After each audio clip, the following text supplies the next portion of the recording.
میرے حضور نے ارشاد فرمایا جب کوئی شخص فوت ہو جاتا ہے تو اس کا جو سلسلہ اعمال ہے منقطع ہو جاتا ہے، عمل کے کھاتے کلوز ہو جاتے ہیں، لیکن فرمایا 3 سلسلے ایسے ہیں جو ختم نہیں ہوتے، 3 کھاتے ایسے ہیں جو جاری رہتے ہیں۔ اللہ اکبر۔ سب سے پہلے صدقہ جاریہ، دوسری بات میرے حضور نے ارشاد فرمایا علم جس سے لوگ نفع پائیں۔ اللہ اکبر۔ علم کسی کو سکھا دیا، وہ تسلسل باقی رہے۔ ہمارے استاد قبروں میں چلے گئے، لیکن آج ہزاروں طلباء کو اور لاکھوں عوام کو ان کے دیے ہوئے جو سبق تھے جو انہوں نے ہمیں پڑھایا آج ہم لوگوں کو بتا رہے ہیں، تو ان کی روح کو اس کی برکت پہنچ رہی ہے، پھر یہ ان کے استاد، پھر ان کے استاد۔ تو علم نافع یہ کبھی بھی کھاتے کلوز نہیں ہوتے۔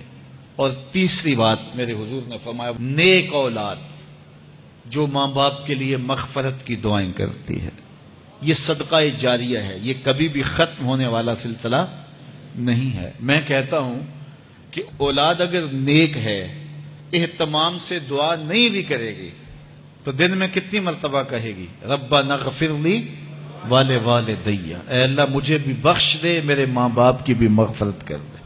ایک شخص کے 5 بیٹے ہیں، 4 بیٹیاں ہیں، 3 بیٹے ہیں، 4 بیٹیاں ہیں، تو اب سارے نمازی ہیں، تو روزانہ 5 نمازوں میں کتنی مرتبہ ربنا اغفر لی ولوالدی۔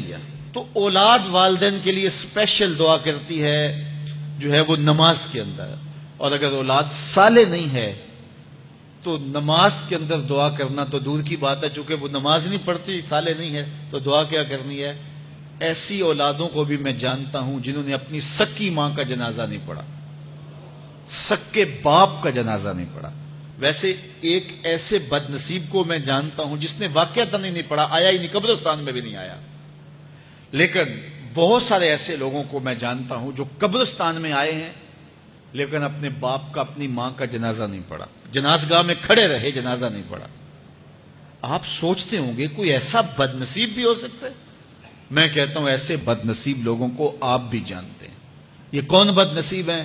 جنہیں جنازہ آتا نہیں، ساری زندگی لوگوں کے جنازوں میں رسماً کھڑے ہو کے آ جاتے ہیں، جنازہ آتا ہو تو کچھ پڑھے، جاتے ہیں ہر جنازے میں ہیں لیکن نماز جنازہ ہی نہیں آتی، تو کھڑے ہو کے لوگوں کو دیکھ کر کے سلام پھیر دیا، لوگوں کو دیکھ کر کے ہاتھ چھوڑ دیے، اور جو ہے وہ جنازہ پڑھنے گئے تھے۔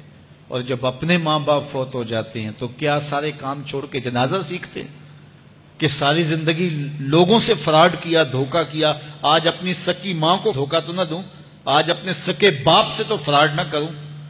ساری زندگی جو لوگوں سے فراڈ کرتا رہا، پھر ایک دن اپنی سکی ماں سے بھی فراڈ کیا، اپنے سکے باپ سے بھی فراڈ کیا۔ اور مجھے بتاؤ شخص سے بڑا کوئی بدبخت ہو سکتا ہے کہ جو اپنی سکی ماں سے فراڈ کرے اور وہ بھی مرنے کے بعد؟ سکے باپ سے فراڈ کرے، اس کی لاش پڑی ہوئی ہو اور وہ اس سے فراڈ اور دھوکہ کر رہا ہو، اگر اس کے اندر ضمیر ہو تو ڈوب کے مر جاتا کہ میں اپنی ماں سے فراڈ کر رہا ہوں اور اپنے باپ سے فراڈ کر رہا ہوں۔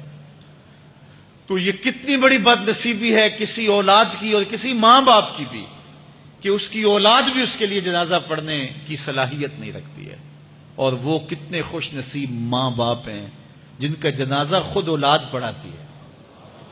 اتنی صلاحیت اور اس قدر اللہ نے ان کو خیر کی توفیق دی ہے کہ وہ خود اس قابل ہے اور اس منصب پہ ہے کہ وہ اپنے ماں باپ کا خود جنازہ پڑھائے۔ کوئی جنازہ پڑھائے بڑی برکت ہے، لیکن جس خلوص سے بیٹا دعا کر سکتا ہے کوئی اور تو نہیں کر سکتا ہے۔ تو اپنی اولادوں کو نماز جنازہ سکھاؤ، اپنی اولادوں کو دین سکھاؤ، یہ عادی بن جائیں نماز کے، تاکہ بعد از انتقال دعاؤں کے سلسلے جاری رہیں۔ جو شخص روزانہ اپنے والدین کے لیے مغفرت کی دعا مانگے، والدین زندہ ہوں تب بھی، فوت ہو گئے ہوں تب بھی، علماء فرماتے ہیں ساری زندگی اس کے رزق میں بے برکتی نہیں آ سکتی۔ تو اپنے ماں باپ کو خوش رکھیے گا اگر زندہ ہیں تو، اور اگر فوت ہو گئے ہیں تو ان کے لیے دعاؤں کا سلسلہ کبھی بھی موقوف نہ ہونے دیجیے گا۔